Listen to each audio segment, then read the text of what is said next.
Good morning, my dear students. I am Seema Sharma from Oxford Public School, here to teach you second poem of class 12. That is an elementary school classroom in a slum. It is written by Stephen Spender. The time period of the Stephen Spender is 1909 to 1995. He is an English poet and essayist. In this poem, he has concentrated on the social injustice and class inequalities.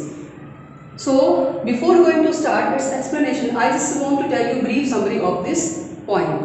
So, basically there are four stanzas, चार stanzas दिए गए हैं इसके अंदर. The first stanza, he is talking about three children, तीन बच्चों के बारे में बताया गया है, and about their physique, उनका जो फिजिक है वो कैसा है, वो किस तरह से स्टडी कर रहे हैं. In the second stanza, he is talking about some gifts that they has taken. वो जो है वो कुछ गिफ्ट्स के बारे में बात चल रहा है, कोई डोनेशन दिया गया है इन बच्चों को और डोनेशन में क्या क्या दिया गया है उसके बारे में बताया गया है. In third stanza, what is the reality behind this thing, in things के पीछे, इन डोनेटेड चीज़ों के पीछे क्या रियलिटी है उसको एक्सप्लेन किया गया है.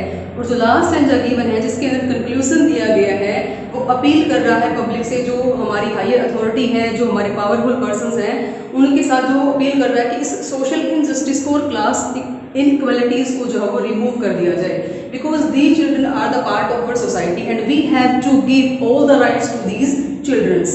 सो my dear students, I am here going to start our second point. Let's start. An elementary school. Elementary school का मतलब क्या होता है? एलिमेंट्री स्कूल का मतलब यहाँ पे है 5 to 13 ईयर्स. 5 to 13 ईयर्स के जो बच्चे होते हैं उसको एलिमेंट्री स्कूल के अंदर डाला जाता है. क्लासरूम इन स्लम, देखिए एलिमेंट्री स्कूल आ गया, उसके अंदर जो क्लासरूम है, सपोज ये हमारा एक एलिमेंट्री स्कूल है, इसके अंदर ये जो क्लासरूम है उस क्लासरूम के सीन को जो है स्टीफन स्पेंडर ने ऑब्जर्व किया है, वहां जाके विजिट किया है और उसके अंदर का जो माहौल है, उसके अंदर का जो एनवायरनमेंट है माय डियर स्टूडेंट्स, उसको एक्सप्लेन करके बताया गया है कि उसने क्या क्या वहां पर देखा. स्लम, स्लम आपको पता है कि जो नियर सिटीज और शहरों के साथ में जो ये जो झोपड़ियां हैं, झुग्गी झोपड़ियां होती हैं, उन स्लम्स के बारे में बताया गया है कि इन बच्चों की जो लाइफ होती है वो कैसे होती है और कंपेयर किया गया है और इन बच्चों को जो है वो क्या क्या फैसिलिटीज मिली हुई हैं, क्या क्या नहीं मिला हुआ है, इन सब के बारे में उसने यहाँ पे एक्सप्लेनेशन दिया है. चलिए मैं आपको जो है वो फर्स्ट स्टेंजा के साथ इसके साथ स्टार्टिंग कर रही हूँ. Far far from gusty waves these children faces. देखिए जो गस्टी होता है वो विंडी होता है, जिस तरह से हवा होती है, हवा के अंदर एक एनर्जी होती है, तो जब भी हवा चलती है तो उसके अंदर भी एनर्जी होती है, एनर्जी के साथ वो आगे बढ़ती है. वेव्स दीज चिल्ड्रन फेसेस, तो फार फार मतलब कोसों दूर है. इन बच्चों के जो चेहरे हैं एनर्जी लेस दिखाए गए, मतलब उसके अंदर कोई भी एनर्जी नहीं है. जिस तरह से हवा भी जब चलती है तो उसके अंदर भी एनर्जी होती है, लेकिन इन बच्चों के जो चेहरे हैं ना उनसे एनर्जी कोसों दूर है. लाइक रूटलेस वीड्स, अब बताया गया है कि ये जो बच्चे हैं इनका जो चेहरा है वो किसकी तरह दिखाया गया है? Like rootless weed. अब रूटलेस वीड्स क्या होते हैं? अनवांटेड प्लांट्स होते हैं. अनवांटेड प्लांट वो प्लांट होते हैं जिनके अंदर कोई भी एनर्जी नहीं होती या फिर जान नहीं होती, जिनको आसानी से उखाड़ के फेंक दिया जाता है. सो माय डियर स्टूडेंट्स, इसमें क्या बताया गया है कि ये जो बच्चे हैं उनको स्लम एरिया के अंदर बिल्कुल उस अनवांटेड प्लांट की तरह रख दिया गया है जिसको आसानी से उखाड़ के फेंक दिया जाता है. तो ऐसे लगता है कि इनकी जो सोसाइटी है, इनका जो एनवायरनमेंट है वो हमारे जो रियल एनवायरनमेंट से कोसों दूर है, मतलब इनको एक अलग सी जगह के अंदर डाल दिया गया है. The hair torn around their pallor, तो इनके जो फेस है वो बिल्कुल पीले पड़े हुए हैं. जिस तरह से एक लॉन्ग डिजीज के बाद जो है, एक लंबी बीमारी के बाद जब कोई उठ के आता है तो उसके जो फेस के जो एक्सप्रेशन होते हैं, फेस का जो कलर होता है वो एनर्जी लेस हो जाता है, जो शाइन होती है वो गायब हो जाती है. तो बिल्कुल पीले पड़े हुए चेहरों पे इनके जो बाल हैं वो नहाए नहीं है, कॉम्ब नहीं किया है, और उनके जो बाल हैं वो बड़े हो गए हैं और राउंड राउंड उनके चेहरे पे आ चुके हैं. Hair torn around their pallor, तो पीले पड़े हुए चेहरों पे इनके जो बाल हैं वो राउंड राउंड होके गिरे हुए हैं. अब देखिए यहाँ पे तो उसने बताया था कि ये जो बच्चे हैं इनका जो फेस है वो कैसे, इनके फिजिक के बारे में बताया गया है, वो इस एनर्जी से कोसों दूर है और एक रूटलेस वीड की तरह इनको इस सोसाइटी से जो है एक अलग से सोसाइटी के अंदर डाल दिया गया है. अब देखिए यहाँ से जो हमारी जो थर्ड लाइन स्टार्ट हो रही है, अब वो एक्सप्लेनेशन दे रहा है अबाउट 3 चिल्ड्रन, जो 3 बच्चे हैं उन 3 बच्चों के बारे में बताएगा कि उसने वहां पे किन किन बच्चों को देखा. द टोल गर्ल, जो फर्स्ट जो लड़की की बात चल रही है जो सबसे लंबी है, with her weighed down head, देखिए वो जो है एक बोझ के कारण जो है वो यूं अपना हेड डाउन करके बैठी हुई है। देखिए हेड डाउन का मतलब ये नहीं है कि उसकी हाइट बहुत ज़्यादा है तो size of head is very big, no it doesn't mean है। इसका मतलब यहाँ पे ये नहीं है, इसका मतलब यहाँ पे ये है कि उसका जो सीन है वो डिप्रेशन, एंग्जाइटी और टेंशन के कारण इतना ज़्यादा बर्डन फील कर रही है वो कि वो अपना हेड डाउन करके यहाँ पे बैठी हुई है, only because of depression and anxiety. About the second boy, the paper swimming boy, देखिए पेपर स्वीमिंग बॉय, पेपर जितना पतला, जिस तरह से न्यूज़पेपर होता है या फिर आपका जो पेपर होता है राइटिंग वाला, तो उसके बॉय के बारे में बात चल रही, इतना पतला लड़का, only because of lack of nutritions, ठीक है, पोषण की कमी के कारण जब आपको जो है वो डाइट नहीं मिल पाती तो आपका जो ग्रोथ होती है बॉडी की वो अच्छे से नहीं हो पाती। So the paper swimming boy with reds eyes, देखिए रेड्स आइज, जिस तरह से रेड जो होता है, जो चूहा होता है, बिल्कुल उसकी जो बॉडी होती है बिल्कुल पतली होती है, उसकी जो आइज होती हैं वो उसकी बॉडी से ऐसा लगता है कि वो बाहर आने को होती है और हमेशा क्या कहते हैं कि कुछ ना कुछ सर्च करती रहती हैं। जिस तरह से जैसे कोई रेट आता है, आप अपने घर के अंदर भी ऑब्जर्व किया होगा, जो चूहे होते हैं वो उनकी जो बॉडी होती है वो बिल्कुल बिल्कुल थिन होती है, बिल्कुल पतली होती हैं और उनकी आंखें खाना ढूंढने के लिए इधर उधर कुछ ना कुछ देखती रहती हैं, तो ऐसा लगता है कि वो बॉडी से बाहर आ गई हैं। तो बिल्कुल जो पेपर स्वीमिंग बॉय है, पेपर जैसा पतला है, लैक ऑफ न्यूट्रिशन की वजह से ये जो बच्चा है वो ऐसा हो गया है, और जिसकी आंखें कैसी हैं, विद रेड्स आइज, चूहे की तरह उसकी आंखों को बताया गया है, जो शायद खाना नहीं मिला है उसको काफी लंबे टाइम से और वो उस खाने को ढूंढ रहा है, तो उसकी जो आंखें हैं उसकी बॉडी से बाहर ही निकली हुई हैं। The stunted unlike here, stunted means होता है अनडेवलप्ड बॉडी, उसकी जो बॉडी है वो डेवलप नहीं हुई, क्योंकि जब तक आपको जो है वो डाइट नहीं मिल पाती है बच्चे, तो डाइट नहीं मिलेगी तो क्या होगा कि हमारी बॉडी वो डेवलप नहीं हो पाएगी, डेवलप नहीं हो पाएगी तो हमारा जो बॉडी है वो बिल्कुल एक पेपर स्विमिंग बॉय की तरह यहाँ पे कंपैरिजन करके दिखाया गया है।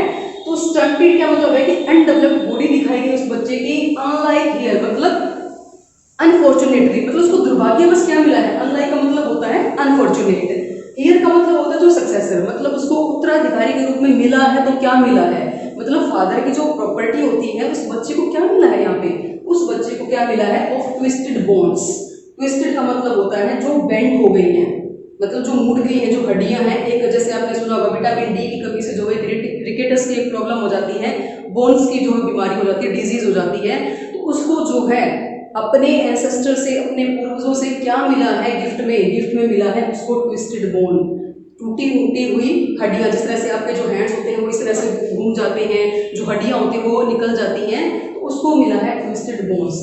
अब देखिए वो क्या कर रहा है, रिसाइटिंग, एन्यूमरेटिंग, रिसाइटिंग क्या होता है, एन्यूमरेटिंग मतलब चीजों को एक के बाद एक याद करना, ठीक है। अब वो यहाँ पे क्या रिसाइट कर रहा है, ए फादर्स गनार्ड डिजीज, गनार्ड का मीनिंग होता है बेंट एंड ट्विस्टेड, मतलब उसको जो है वो फादर की जो बीमारियां थी, फादर को क्या बीमारियां थी, उनको भी बेंट मतलब उनको पास भी क्या था, लैक ऑफ न्यूट्रिशन था, पोषण की कमी के कारण उनको भी वो प्रॉब्लम थी, और वही जो प्रॉब्लम है उनको बच्चों में ट्रांसफर हो गई है। तो ये क्या होता है, जनरेशन टू जनरेशन के बारे में बताया गया है। तो वो क्या रिसाइट कर रहा है, क्या इन्यूमरेट कर रहा है, क्या रिकॉल कर रहा है, वो अपने फादर से मिली हुई डिजीज को जो है वो याद कर रहा है। मतलब जो लेसन है ना, देखिए तो बच्चा क्लास में बैठ के अपना जो है वो लेसन रीड करता है अपने सब्जेक्ट के अकॉर्डिंग, जो छोटे बच्चे होते हैं उनको जो है वो ए आ ए बी बी बी सिखाया जाता है, तो यहाँ पे जो बच्चे हैं अपना लेसन रिवाइज करने की बजाय क्या याद कर रहे हैं कि उनको अपने मतलब पूर्वजों से क्या बीमारी मिली है उनको वो काउंट कर रहे हैं, उनको वो याद कर रहे हैं। हिज लेसन, जो लेसन जो पढ़ रहा है ना वो अपना सब्जेक्ट वाला मटेरियल नहीं पढ़ रहा है, फ्रॉम हिज डेस्क, अपने डेस्क पे बैठे हुए अपने फादर से मिली हुई बीमारियां हैं, डिजीज हैं, उनको क्या कर रहा है, रिसाइट कर रहा है। अब देखिए ये हो गई दो बच्चों की बात, एक तो हो गया हमारा टोल गर्ल और एक हो गया पेपर स्विमिंग बॉय, क्लियर।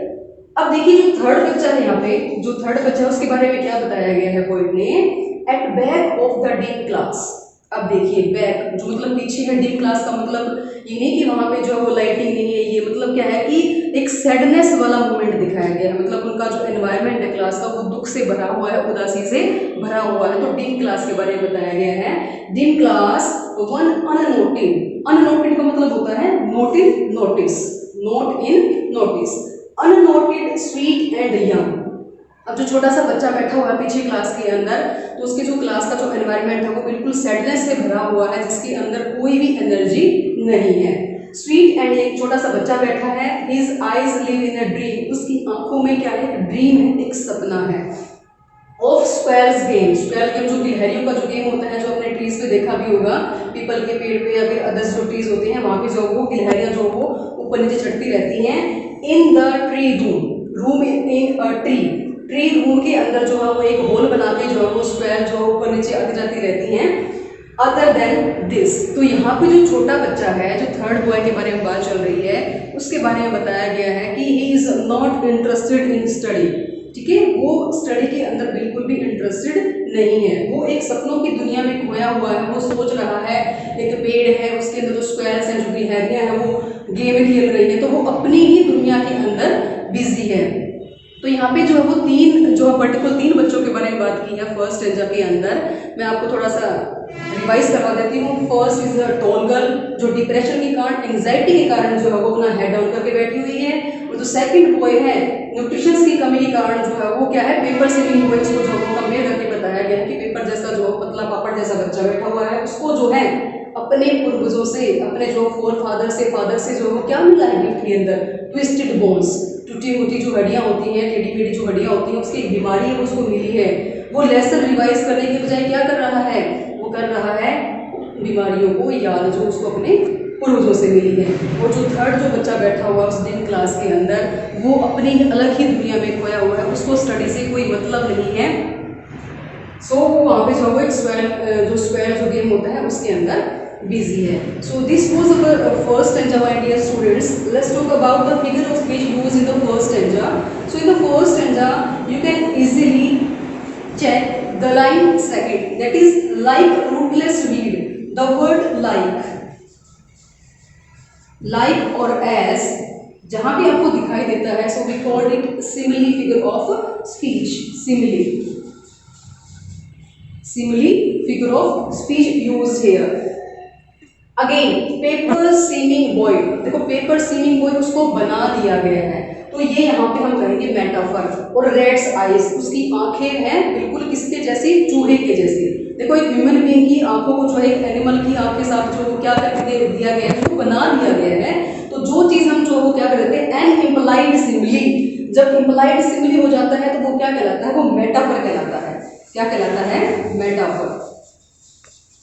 तो ये जो आपकी जो पोइम है सेकंड, ये सिमिली और मेटाफर जो है इसके अंदर फिगर ऑफ स्पीच यूज किया गया है, यू कैन इजीली चेक। अब ये देखिए ट्रीज रूम, ट्री रूम मतलब ट्री के अंदर घर बना दिया गया है, ठीक है, room in tree. Twisted bones reciting a father's gnarled disease, unlike the word like here, simile, paper seeming boy, reds eyes, you can easily check the metaphor figure of speech used here. So my dear students, read this stanza very carefully. Thank you so much.